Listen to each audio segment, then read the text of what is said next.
Five of the Best is an opinion-based series on films which I have seen released during the chosen year. This is to celebrate previous years in film, not to cause any offence. All opinions are my own. Hi everyone, welcome back to Five of the Best, an ongoing series where we celebrate my favourite movies released during the chosen year. For this video we'll be discussing the year 2023, so let's get started. Before we get into our top 5, here are the honourable mentions for the year 2023. Killers of the Flower Moon, Saw X, Mission Impossible Dead Reckoning,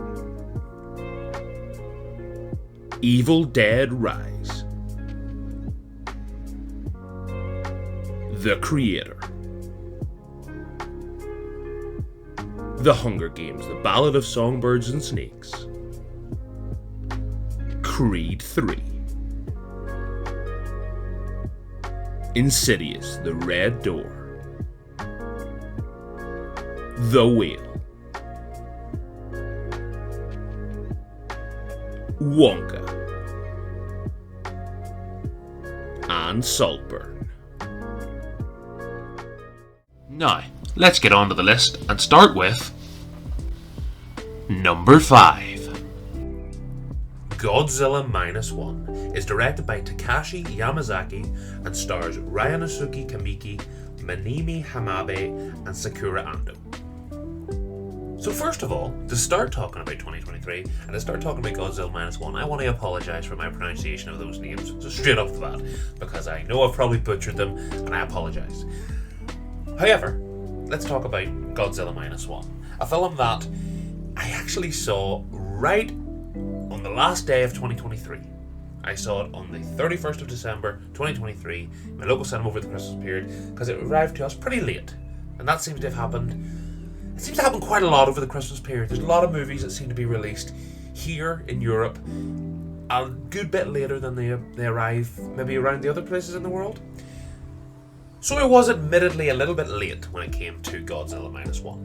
And when it came around to it, I had heard good things. I'd heard from good to great reception online and good response to the film, saying that it's one of the greatest monster films, if we can even call it that kind of subgenre of films that Godzilla and King Kong and all these kind of films seem to fall into the subcategory of.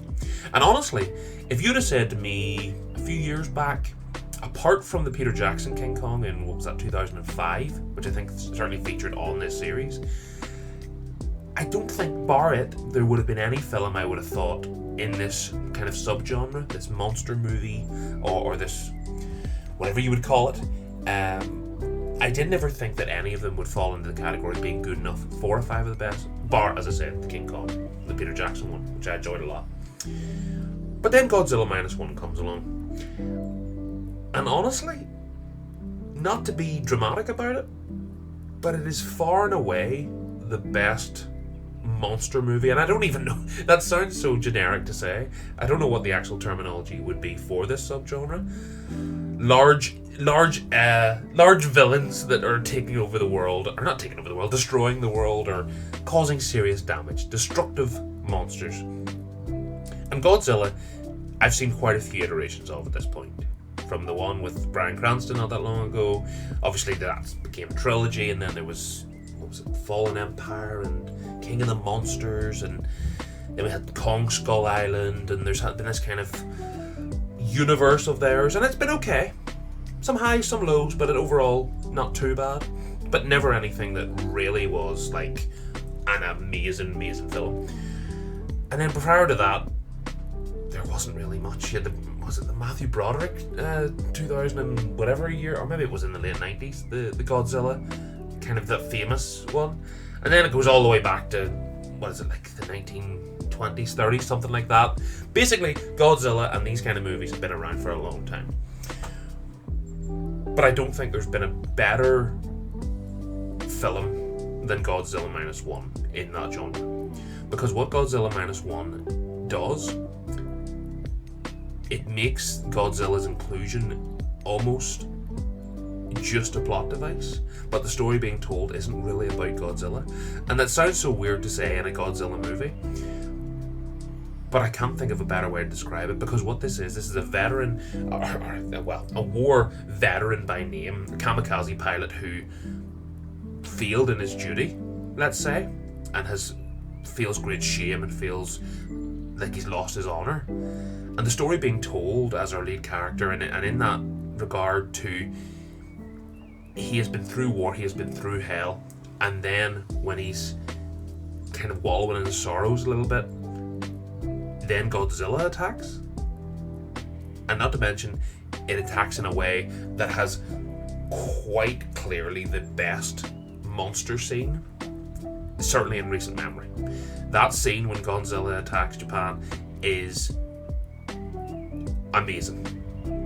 Honestly amazing.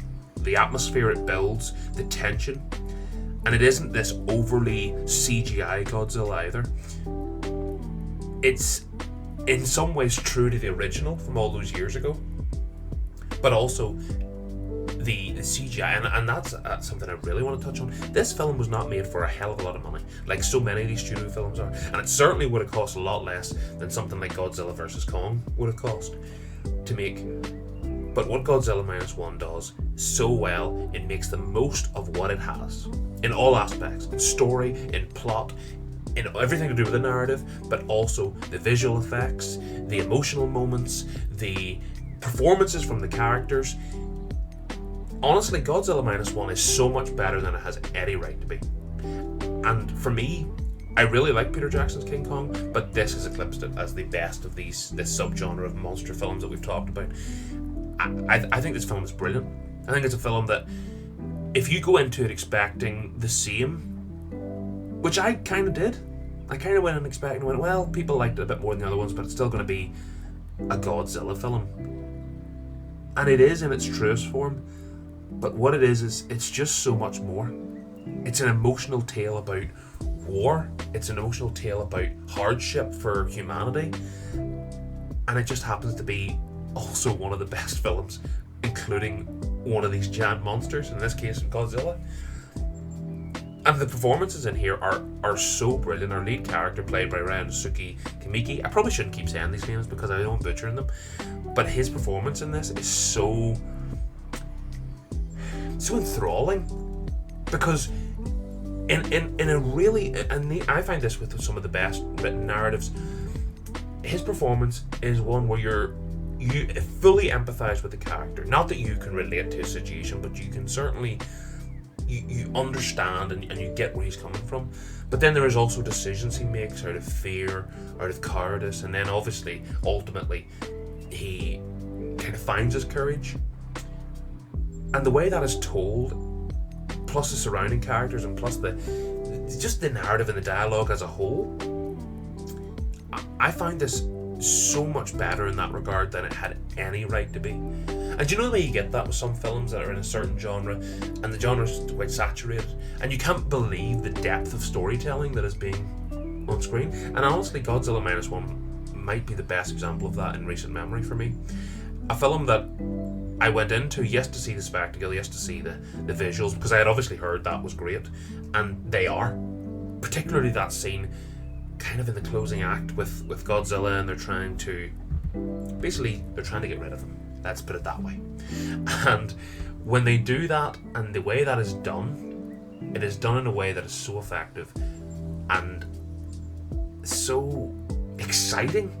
I can't really think of a more generic word than that, but it is such an exciting film. I really couldn't get away from the fact of how much I cared about the characters, and particularly our lead in this, by the end of the story and the culmination of this story and where we end. Godzilla Minus One is a brilliantly emotional tale that it just happens to have a big scary monster dinosaur in it. Yeah, or lizard, or whatever he is. What is Godzilla? I mean, is he a dinosaur? Is he a... I genuinely don't even know. Probably shouldn't even go off on the tangent about what Godzilla is, because he's not real. But you know what is real? The quality of this film. Godzilla Minus One is a film that does not have any right to be as emotional and brilliant of a war film and a war tale as it is. Plus, on the foreign language side of things, I'm not one that's admittedly too well versed in foreign language films. And this is obviously subtitles, and that was the way I seen it, which I assume is its truest form. Because I would rather it was subtitled rather than it being dubbed. Because the subtitles, I found, was a lot more effective, and you can feel the emotion in the characters delivering their dialogue. And honestly, Godzilla Minus One is an awesome film, and it is so far and away the best of these monster films. And it's the totem pole now. Any Godzilla, any King Kong, or any film of this kind of subgenre that ever comes out will be compared to this for me. And will it eclipse it? It'll have to be a hell of a film to do that. Godzilla Minus One is so good, and is, again, so much better than it has any right to be. Number 4. Guardians of the Galaxy Volume 3 is directed by James Gunn and stars the full Guardians cast, including Chris Pratt, Zoe Saldana, and Dave Bautista. Now, talking about Guardians Volume 3 is a hard one to talk about, because what makes this film so brilliant, and what makes the movie-going experience of being not only emotionally invested in these characters for so long now. Of course, the first Guardians film came out, was it 10 years prior to this? Or maybe not far off 10 years prior to this? We've been on quite a journey with Star-Lord, Groot, Drax, all of them. And to be where we're at now, and for Guardians of the Galaxy Volume 3, because yes, it is in a time where Marvel has took a little bit of a dip, and there's only been the few highlights. But I want to say this straight off the bat, Guardians Volume 3 is probably the joint best, or maybe just slightly inferior to Spider-Man No Way Home in regards to the films that have came out since Endgame. And why are the Guardians films so good? And I suppose that's kind of it's quite an easy question to answer, because when you talk about James Gunn, and it's clear his passion for these characters, his passion for the story being told, and his love of getting the most out of each character. Because I love a film that these kind of great ensemble casts, and actually a Marvel film that came out, might have been the same year, or maybe it was the year before, Eternals is a great example of this, where it had 10 different characters. Wasn't it 10? Maybe it was even more than 10. 10 different characters, but there was never enough time to care about them. What Guardians did in the first film, the second film, their inclusion in Infinity War and Endgame, every time they're included, and certainly in this film, each character gets a great arc. And not a fully explored arc from start to finish in each film, I'm not saying that, but they get enough character development throughout, and actually, even if it's in comedic dialogue or even if it's in snappy dialogue, you learn a lot about each character, to the point of when we get to the end and the closing of the Guardians trilogy, which is Guardians of the Galaxy Volume 3, you kind of get a bit, I don't know, shocked and knocked off guard in a way that, God, I didn't realise how much I cared about these characters and was so invested in their story. And particularly for the Guardians of the Galaxy Volume 3, particularly in this movie, because it was hinted at, and he was certainly a good part of both Guardians 1 and 2, and was certainly a major player in Endgame, in Rocket Raccoon. For God's sake, it's a talking raccoon, but the way his story is carried out and his importance, he is the main character of Guardians of the Galaxy Volume 3. And in Bradley Cooper, as a voice performance, it's one of my favourite, certainly of this year, because the emotional moments about a raccoon and all these different woodland critters, and it's honestly astounding that we care this much. And that certainly applies to me. Maybe you weren't as fussed, or maybe you were never really that fond of the Guardians, but for me, they were one of the reasons the MCU got to its strength. Because when you think about where the MCU was after the first Avengers, and I think this was just before the second Avengers film, it was all humans, and all in the sense of, you had Iron Man and you had Captain America and Hulk and everyone else, but they were all human characters on Earth fighting a villain that either originated from Earth or was, Earth adjacent, let's say. what you had in the first Guardians, and it continues first Guardians 1, 2 and 3, is it's basically like the best version of what you would think Marvel's version of Star Wars would be. And good Star Wars, I'm not talking about rubbish Star Wars, I'm talking about really good. The kind of planet hopping, quirky characters, brilliant aliens that are fun and enjoyable and memorable. I think that was so well done in the first film, and I do think, and I always stand by this, that the first Guardians film is one of the best standalone MCU films, in the sense of you want to just revisit the MCU, but you don't want to watch from Iron Man 1 all the way to Endgame, because that's a lot of movies. But you want to recapture the magic. And I think Guardians 1 is the best example of that for me, because you watch that and you get the brilliant, and yes, it gets memed a little bit now about snappy dialogue, and it's too quippy and too jokey with a lot of Marvel films now, and that is the case. But I don't think that applies to any of the three Guardians films. I think all three of them are brilliant. The first one, I still think, is the best of the bunch. But I think Guardians 3 is a close second. Because Guardians 3 is definitely the most emotional. And honestly, one of the most emotional Marvel films there is. And it contends with films like Logan in that regard. Not that it's as good as Logan, but it does on the emotional side contend with it, because there is brilliant emotional moments here, but there's also, I always talk about this when I talk about basically any genre of film. If you're a fan of something, and getting rewarded as a fan for caring about all the characters is such, it's a very rewarding feeling. It is. It really, it's something that can't really be understated. And there is films that you feel like, or film trilogies or franchises or whatever the case may be, where you've been following it for a long time, and actually as it goes on it becomes more of a cash grab and you get more checked out and you go, well, why did I even care in the first place? Guardians does the opposite. Guardians makes you care even more so than ever by its final scene. And when we get there to the final act of Guardians 3, I keep using the word, but it's an emotional film, and it's a film that if you're bought into these characters, you will get so much out of.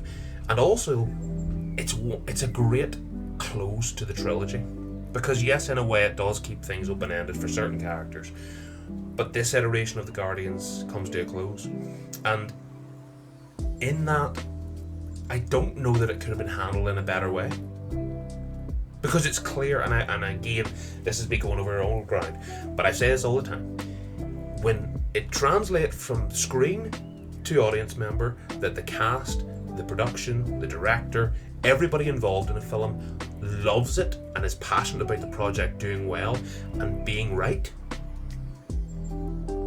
It's so wonderful to see. And Guardians Volume 3 is such an obvious and clear indication of that. Because when you watch a lot of films that try to garner the emotion that this has, they aren't always as effective.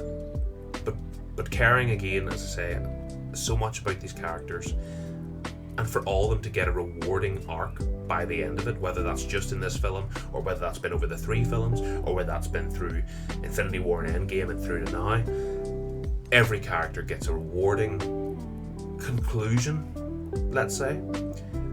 And honestly, Guardians 3 is one of my favourite films of the MCU that I've seen since Endgame. And as far as emotion goes, there isn't many that have garnered this kind of emotion out of me as a fan in the MCU as Guardians of the Galaxy Volume 3. Would I want them to make Guardians of the Galaxy Volume 4? Honestly, no. Leave it. Not because I didn't like it, because it's quite clear the opposite. I just think it's a really brilliant trilogy. And I do think it's the strongest trilogy in the MCU. When you think about all the trilogies, there's Iron Man 1, 2 and 3. There's the Spider-Man 3 films, Homecoming, Far From Home and No Way Home, and that's a strong contender too. You've got the Captain America ones with Winter Soldier and Civil War, things like that, which is also strong. But I think Guardians 1, 2 and 3 is the most solid trilogy, and probably the most enjoyable of the trilogies contained within the MCU films.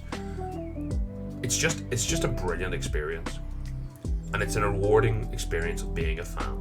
And I think those films and those experiences of seeing movies like this can't really be understated, how much a rewarding feeling it is to see that. Guardians of the Galaxy Volume 3 is a great ending, two great characters, and it's a reminder of how much love, or how much when love can be put into characters and put into the story being told from everyone involved. It's a reminder just of how effective that can be. Guardians of the Galaxy Volume 3 is great. If you've been on the road for the ride for everything with this, you'll know how much it's an emotional and effective film. And it is one of the best since Endgame. Yes, there hasn't been many, but this is right up there with the best of the Marvel Cinematic Universe. Number 3. John Wick Chapter 4 is directed by Chad Stahelski and stars Keanu Reeves, Donnie Yen, and Bill Skarsgård. Now, talking about films that are rewarding for being a fan of them, I apply that more so than ever to something like John Wick Chapter 4. Because I've talked, and John Wick Chapter 3 and 2 I think have appeared in 5 of the best so far, so I have already discussed the trilogy as it was, and now of course the 4th film. And I've talked about it in length, about how I feel that they get more quality as they go on. The first film is great. The second film builds on the first. The third builds on the second. And honestly, the 4th is one of the best action films I've ever seen. Pure action films. It's a movie that, and obviously I've had time to think about it now, because obviously I gave my initial thoughts at the time, and when I said it then, I thought, well, I think this is one of the, if not one of the most enjoyable and brilliant pure action films I've ever seen. I basically stand by that statement now. John Wick Chapter 4 is because I thought John Wick Chapter 3, Parabellum, was one of those films that they've done so fantastic, and the first, as I say, the first to the second was amazing, the second to the third was even better, and I thought, okay, the third, we've reached the peak, and now it's going to try and milk it a little bit. But no, Chapter 4 comes along, and it's the best yet. And some of the set pieces in this, it's been talked about a lot, the kind of top-down fire shotgun scene, kind of halfway through the film, or maybe more into the final act. The nunchuck scene, the whole scene at the start with Donnie Yen really being introduced, and the kind of battle of the Continental is an amazing opening scene, and one of the best first action scenes of a film I can think of. John Wick Chapter 4 did something I didn't think could be done, which is basically can put it into the contention of one of my favourite action films of all time. But it absolutely is. The resolution to this film, the way the final act takes place, the steps, if you've seen the film, you know what I'm talking about. So much of this movie is... it's hard not to be constantly checked in. And you know the way you get those films that I've talked about before, that are sometimes you struggle a little bit in the way of, they're a good film, but you find yourself kind of lulling a little bit and go, okay, well, I hope it picks up again. Not for 1 millisecond does John Wick Chapter 4 stop. It is a barrage, and it is an avalanche of pure action, brilliant character moments. And yes, it isn't the strongest narrative in the history of cinema, but what it is it's like a dance in a way. It's like a performative dance with action, and the set pieces throughout it, the choreography cannot be understated. And having Chad Stahelski in the directing side of things, and him being so well versed in that way of movie making, is just a stroke of genius. It really is. And I couldn't really get away from the fact that how much I loved it on a first watch. Then I seen it on a second watch, and when it came to scoring it, as you can see, I gave it a 9.5 out of 10. It was honestly, if I'm being totally honest, it's sitting at like a 9.75 in my head, because it is definitely could go either way on a watch. I think John Wick Chapter 4 is one of the most effective action films. And again, what I said there about Guardians applies here. If you bought in and followed the character, obviously a solo character in this one, bar like characters like Winston and some of the surrounding characters that have of course returned in different iterations throughout the 4 films. But buying into the John Wick character, and all the way back to the first film when that dog, what happens to the dog, and to where we are now. And it is obviously the funniest part of the film when you kind of just detach yourself a little bit to go, all this over that dog. But you know what? I'd have done the same if I had the ability. Because dogs are important. And so I understand you, Keanu. I get what you're talking about. I know why you did this. But yeah, honestly, John Wick Chapter 4 is an amazing, amazing, amazing action film. And it's a movie that, if you're talking about getting so invested in action scenes, you know, I imagine people like stuntmen or anybody who grew up on the great action films of yesteryear, that, you know, something like a Die Hard, for example. If you grew up loving that, I'm not old enough to have grown up with Die Hard, but I've certainly seen them all now, and the first one in particular is a fantastic, one of the best, and I usually use it as the totem pole, again, I use that word, of action films, along with a great narrative. While the narrative isn't as strong in John Wick Chapter 4, the action is certainly a lot stronger.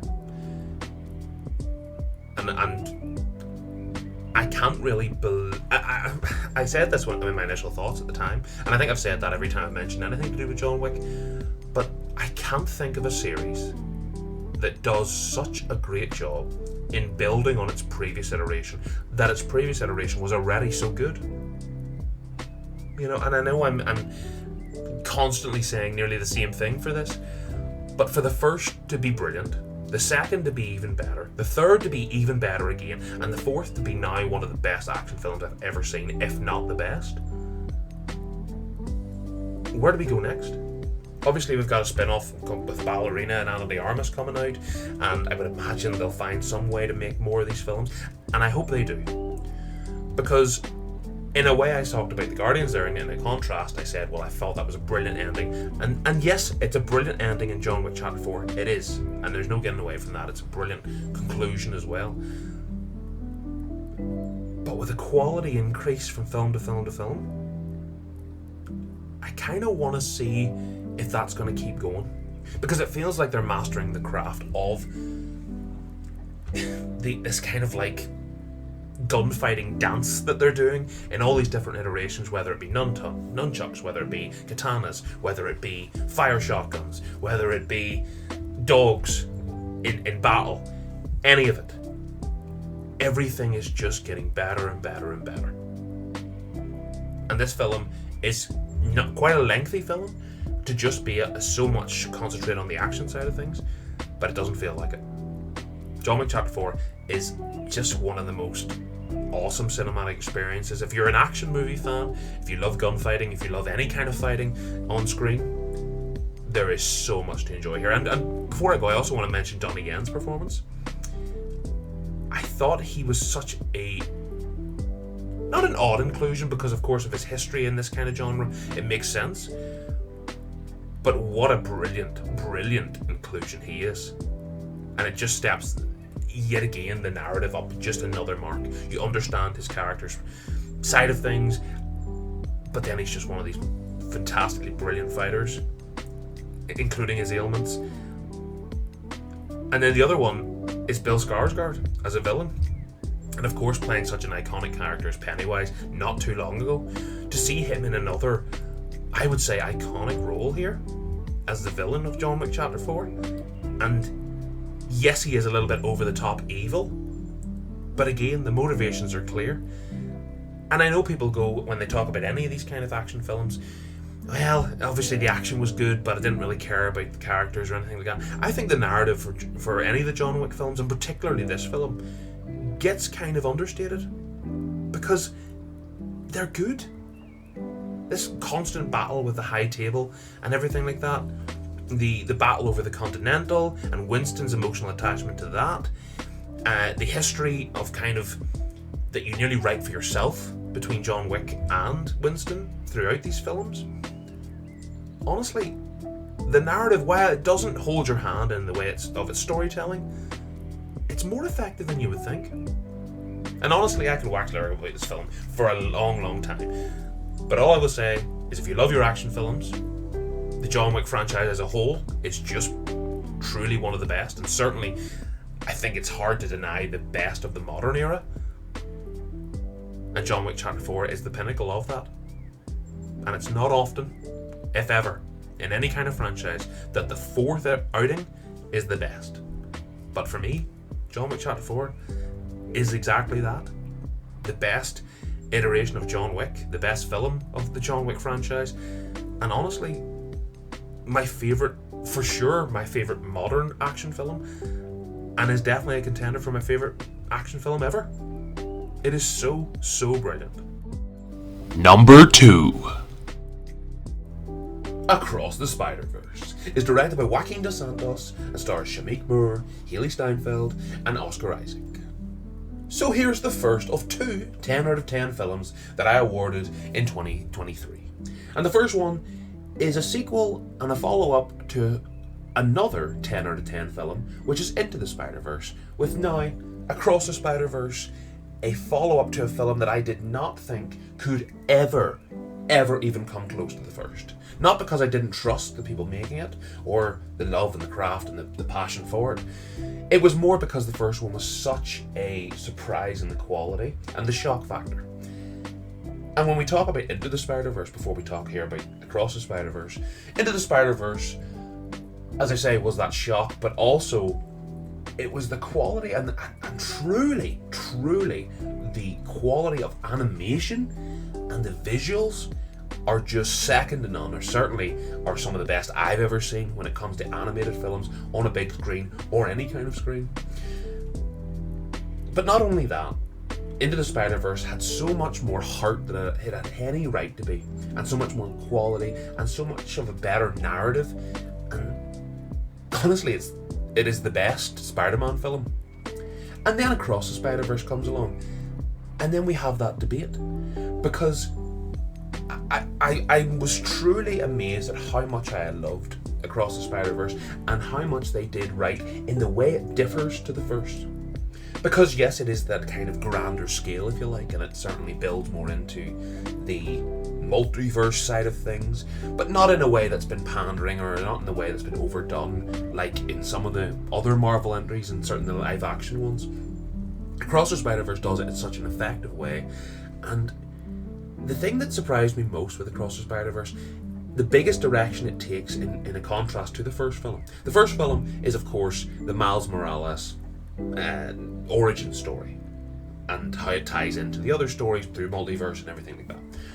But what Across the Spider-Verse does, it builds so well narratively on the Miles Morales story, but what it does more effectively than that, I would say, is it's also the best Spider-Gwen movie, the Gwen Stacy Spider-Woman movie that really was such a key part, and of course voiced by Haley Steinfeld in both films.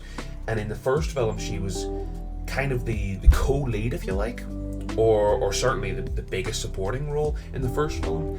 In Across the Spider-Verse she is, if she's not the main character, she's the joint main character with Miles, and to elevate her to this kind of front and center status is such a genius, and it's just such a clever decision to do, and such an effective one, because you add more of a backstory to her and her story, and her relationship with her father, her relationship with her friends, and the reason she is what she is, and the depth this goes into.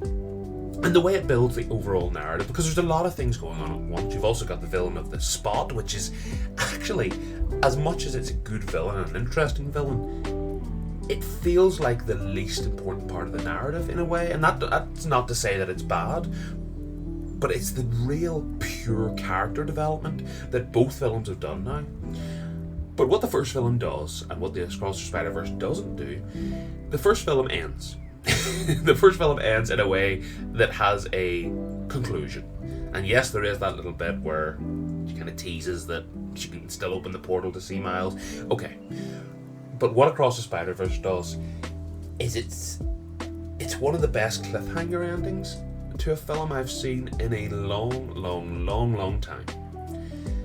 And as this, I mean, there's so many films, and actually 2023 was a year of part ones, of twos, if you like, but none were better than Across the Spider-Verse. Across the Spider-Verse is a film that I was astounded how much I loved, and I couldn't wait to go and see again after I walked out of it. Because you know, it's that kind of thing with movies. You and we all do this. You kind of expect to be disappointed. And maybe that's more, you know, a sad way of looking at things. But when Into the Spider-Verse is so good, you go, okay, they're doing a sequel. It's not going to be as good, but hopefully I'll enjoy it. There's a genuine debate to be had here on which film is better. And I remember saying at the time I thought I enjoyed the second one better. But as time has gone on and I revisit both films since and watched them both, there's certainly a debate to be had there. There really is. Because people will go, okay, well the first one is obviously the best because it set the tone, it set the stage, and everything that stems from it, and that's absolutely fair enough. But the way the second film builds the narrative, the way the second film ups the stakes, and the way it includes a lot more, but it doesn't oversaturate the product. And that's what Across the Spider-Verse did so well. And I remember, as I say, I walked out and loved the second one, and then I did the initial thoughts, and I thought to myself, I remember asking myself then, I think I enjoyed it more. Although, something I don't know if I mentioned then, I can't remember if I did or not. The first film I seen, not in a cinema. And that might have hampered my, you know, surprise of what it was, of how much I enjoyed it. Watching it at home, rather than watching it on the big screen, certainly plays into it. But the points I've made there about the narrative and certainly the scale of the second film and delving into bigger and stronger things, but again, not oversaturating and not diluting the product, honestly, is done so well. And you hear me talking about this all the time, talking about it already. The people making this obviously have such passion. It's strange that it's Sony, because Sony has put out some real dross. Things like, I mean, the Venom films are meh, but they're not the worst things in the world. But things like Morbius and Madam Web might actually be the worst things in the world. So in a contrast to them, for them to be so diabolically bad, and then for the same studio or the same name attached to it at the head, and Sony, having two of the best animated films I've ever seen. I mean, an argument to say they are the two best animated films I've ever seen. For them to both be under that same bracket is very strange. That they can do animation so well and they can do live action so badly. But that's another conversation for another day. But when it comes to talking about Across the Spider-Verse, there is absolutely no doubt of the quality. There is no doubt that, again, in rewatching it, I thought, was I overzealous? Was I riding the hype? And is it actually a 10 out of 10? Rewatching it again, do this list, not a doubt in my mind. Across the Spider-Verse is an absolute 10 out of 10. And it actually was very close to being my favourite film of this year, and it really did push it. As you know, if you've been on the channel for a while, you know if there's 2 10 out of 10s at the top, or 3, or whatever the case may be, it's a real deliberation in my mind to what goes to the top of the list, what does make the number 1 spot. And for me, Across the Spider-Verse did push it as close as... There's only a few that have pushed as close as a number 2 spot to the number 1 in all the time of me doing 5 of the best. But Across the Spider-Verse is not my favourite film of 2023, because my favourite film is... Number 1. Oppenheimer. It is directed by Christopher Nolan and stars Cillian Murphy, Emily Blunt, and Robert Downey Jr. So, you knew it was this, didn't you? You probably knew this as soon as you clicked on the video. You assumed that Oppenheimer would have been up there for me. If you've been on the channel, you know it was the other 10 out of 10 I gave this year. And honestly, Oppenheimer is my favourite film, and there's a real argument to say it's one of Christopher Nolan's absolute best. Christopher Nolan is a director who has featured on 5 of the best more than most, and particularly in prominent spots. We've had things like Inception, The Prestige, Interstellar, The Dark Knight, all, you know, between a 9 and a 10 out of 10 for me. All brilliant, brilliant films. But Oppenheimer certainly does have a case to be one of the best. And in hindsight, and looking at it after it being over a year now since the film was released, it's definitely a top 3 for me. Because Oppenheimer doesn't have the big grandiose scale that some of those other films have. You've got The Dark Knight, which of course is one of the best comic book films ever made and has the, great character work in that way. You have things like Interstellar, which is one of the best sci-fi epics, and certainly has a contender to be my favourite Christopher Nolan film. But then you have something like Oppenheimer comes along. Of course, based on a true story, although albeit a dialed-up, dramatised version of it. But what Oppenheimer does so well, and I honestly couldn't believe how well it did this when I seen this on an opening day with friends. Oppenheimer for a long time had me intrigued, but when the second act, or actually maybe it's more into the third act, has that change of narrative, let's say, and the whole narrative just has a complete switch and it flips it on its head. I don't know that I've seen that done better in many films in my life. And most people would say, well, of course, you gotta see Oppenheimer because you get to see the bomb. The bomb scene, while it is honestly amazing and it's done so well, might not even be in my top 5 scenes of this whole film. And that is a testament to this. And this is a film that I have seen people critique by just saying, all it is people sitting in boardrooms chatting. And I say to them, you're absolutely right. But have you ever seen it done better than this? Because there's not many films that have done a film like this that is purely based on dialogue and intriguing subject matter. But on top of all that, and of course you've got Christopher Nolan being a wonderful director and doing so much, he has such a natural way of getting the best out of his actors and actresses in these films. But I mean it. The performances in Oppenheimer are unbelievable from everybody. Not just Cillian Murphy, not just Emily Blunt, not just Robert Downey Jr., but everybody in this movie is giving a 10 out of 10 performance. Even like someone like Kenneth Branagh, who's only in a small portion of this. I mean, there's so many brilliant performances here, and the way the characters bounce off each other, the way the dialogue flows, but also, and what Oppenheimer does better than most films I've ever seen, and this of course is arrowheaded by Cillian Murphy's performance, it's what it doesn't say. In its conveyance with characters and their emotions, without going, oh, I'm really annoyed about that, or it's not in any way pandering or patronising to the audience. There's never a point where Cillian Murphy goes, oh god, I really regret doing that. That's really bad. But you see that on his face, and the performance he gives. He was an absolute. As soon as I walked out of this film, I knew he was getting that Oscar. As did you, as did most people. There was no doubt. But another performance, because Cillian Murphy is brilliant. This is his best role, and it probably will be for his career, because, I mean, what a performance. But another performance that, I mean, we've talked about him a good lot in different capacities. But Robert Downey Jr. Robert Downey Jr., of course, kind of chained with the Marvel and the MCU. And it's weird to say that because his performances in those films, particularly in something like Endgame, is brilliant. And honestly, I know this doesn't really sit well with a lot of people, but his performance in Endgame could have got him an Oscar nom then. But my god, does he dial it up here. Him as Strauss in Oppenheimer is almost as good as Cillian Murphy. And again, you've heard me talk about that term, like the yin and yang. The two performances there, along with the other, people like Matt Damon giving an amazing performance. But the one that I feel that was robbed, because the Oscars and the Academy Awards, that when they got to Oscar season and Oppenheimer swept the Oscars and won so many, and so many people deserved to win, the one I thought that missed out, and I thought she absolutely deserved it, was Emily Blunt as Kitty Oppenheimer. Because she is probably the most underrated performance in this whole film.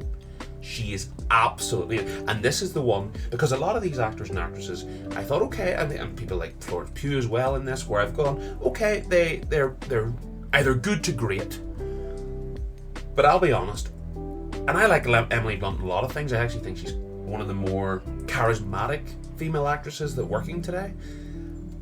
I did not think she was this level of actress, and maybe that's on me. I'll admit that's maybe on my ignorance rather than her actual performances. But her as Kitty Oppenheimer is the unsung brilliance of this film.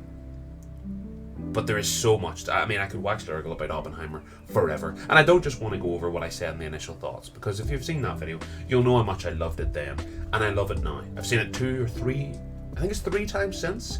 It came back to our local cinema there on the eve of the year of it coming out, and rewatching it in the second time in the cinema, it wasn't like a case of me going, oh, maybe I didn't enjoy this as much. It was a total, I was so right in what I said, in the way of I loved this so much. And it wasn't a case of me going, was I being too overzealous? Was I being too overdramatic and giving it too much praise when I actually didn't enjoy it that much? And then on the second rewatch, you go, no, this film is just a masterpiece. And I try not to throw that term out too much when talking about films, but I think for Oppenheimer, it is one of the rare instances in the last kind of 5 to 10 years where you could say that's an actual masterpiece of a film. Because the story being told, of course, it's such a significant one in the history of the earth we live on, but also just the implications and the powerful conveyance by all the characters, but particularly Cillian Murphy. And of course, as a contrast, Robert Downey Jr. Matt Damon gives one of his best performances in years in here as well, and that's also another underrated one. There's so much, and I remember when I talked about the initial thoughts, I just went through the whole cast, and I don't want to just do that again, because there's so much I could say about Oppenheimer. But if you've seen the film, or you just watched the Oscars last year, you'll know how much this was awarded, and for me, how much I thought it deserved everything it got. And actually, it probably should have won more, as I say. I think Emily Blunt should be feeling very hard done by right now. But overall, Oppenheimer is just an amazing film. And when I seen it, it came out about the middle of the year. I think it was like July or August, definitely the summertime. And when I seen it then, I kind of knew it was going to be my favourite. It would have had to be a hell of a film to eclipse this as my top film of this year. Oppenheimer is without a doubt the best film I've seen in 2023, and that's why it's absolutely my favourite film of this year.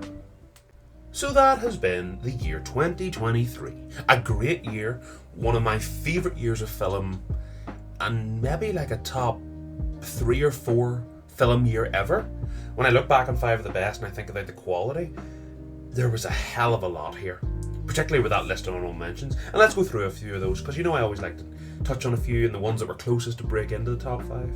And looking through them, the ones that were closest, I mean, The Whale was in my top 5 until I seen Godzilla -1. So that shows how close it was. The Whale is also a brilliant film. The Renaissance was in full effect, and I thought that film, and I know it got a lot of criticism, but honestly, I thought The Whale was just brilliant. And it wasn't just that Academy bait that it was billed as. I thought it was really brilliant. A few other films that I just wanted to give a mention to. The Creator, again, a film that seemed to get quite a lot of flack, but a film that I thought was a real sci-fi epic that did a lot right. Particularly with John David Washington and his performance. I thought that was a great film. The other one I want to mention, and it was the other 8.5, was Wonka. Now, Timothée Chalamet has since went on to do a lot of other things, and continuing other things, particularly in his role as Paul Atreides, which I'm sure we'll be talking about when the next 5 of the best comes along. But his performance as Wonka, and that coming out around the Christmas time, in the Christmas period, Wonka was maybe one of the most surprising films for me of 2023, and how much I enjoyed it. And again, as you've heard me mention lots of times, musicals isn't really a genre that I kind of gravitate towards. But it's hard to not enjoy and not feel wrapped up in the charm that is Wonka. it was a real surprise in how much I loved it. But overall, as I say, there's a lot of quality there, a lot of films in the Honourable Mentions, a lot of films that all combined to make a really strong year for 2023. But that top 5 is a really damn strong top 5. With Guardians and Godzilla, of course. And John Wick Chapter 4, as I say, is I mean, the more I think about it, the more I think it's one of the best action films I've ever seen. And I'm yet to change my mind on that. I don't know what I would have to see to change my mind on that. I think it's just amazing. But particularly, and the reason 2023 will always stand in good stead with me, is those top 2. Across the Spider-Verse and Oppenheimer. 2 absolute 10 out of 10s, 2 brilliant films, and two of the best films in their respective genres that I've ever seen. Across the Spider-Verse is for absolute sure one of the best animated films I've ever seen. It's one of the best sequels I've ever seen, in a continuation to a film that's already a 10 out of 10 and Into the Spider-Verse. To have the second one be as good as that was also one of the biggest shocks of the year. I thought it was an absolute certainty to be nowhere near the quality of the first film, but it absolutely was. And then Oppenheimer. Christopher Nolan doing what he does so good, and he does so well, and for Christopher Nolan, has, as I mentioned there, he has such a list of really, really standout films, and not ones that are kind of earmarked into one subgenre of film. They're all very different. A lot of them kind of overlap in some ways, but they are very different films. But Oppenheimer, I mean, there was not a time in my mind after seeing Oppenheimer that it wasn't going to be my favourite film of 2023. And thus, it was my favourite film of the year 2023. And yeah, that is the end of this 5 of the best. And honestly, guys, we've done it. And you might go to yourself, well, you kind of only uploaded 3 of these this year, that's why. And that's fair. That's fair. I focused more on things like TikTok and the bigger release of the year rather than 5 of the best, because I wanted to tie it in with 2024 coming to a close, and then I can upload 2024's 5 of the best in January. So that's why I thought it worked best to stretch this out, and now we've got this final one. And yeah, this is the longest series I've ever done, in the sense of, you know, this started, I think it was January of 2022, and it was a monthly series then. I'll be talking about all the different years, starting all the way back to the year 2000. This is the 23rd video, and it's now going to transition into being my recap of the year. It's going to be, you know, when you see a lot of these other guys that have their favourite films of each year, 5 of the best is going to continue to be that for me. In the January of each year of 2025 will be 2024, in 2026 will be 2025, and so on and so on. But on top of all that, I just want to thank you, because I know these are long videos, and I really appreciate any time you spend listening to any of my videos. I appreciate you so much. If you do want to stick around, and you know, subscribe is so much appreciated. There's, as I say, lots more videos to come. A shameless plug for things like my TikTok. I'm also very active on Letterboxd if you want to follow me on there. But yeah, if you enjoyed this video, leave it a like, let me know you enjoyed it. And yeah, thanks again, guys, for taking the time out of your day for listening to me talking about movies. And yeah, if you do stick around, I will hopefully see you in the next one. Bye, guys. Thanks for taking the time to watch this video. Before you go, here are some of my other videos. For updates and information on upcoming videos, the best place to find us is my Twitter. Much love, everyone.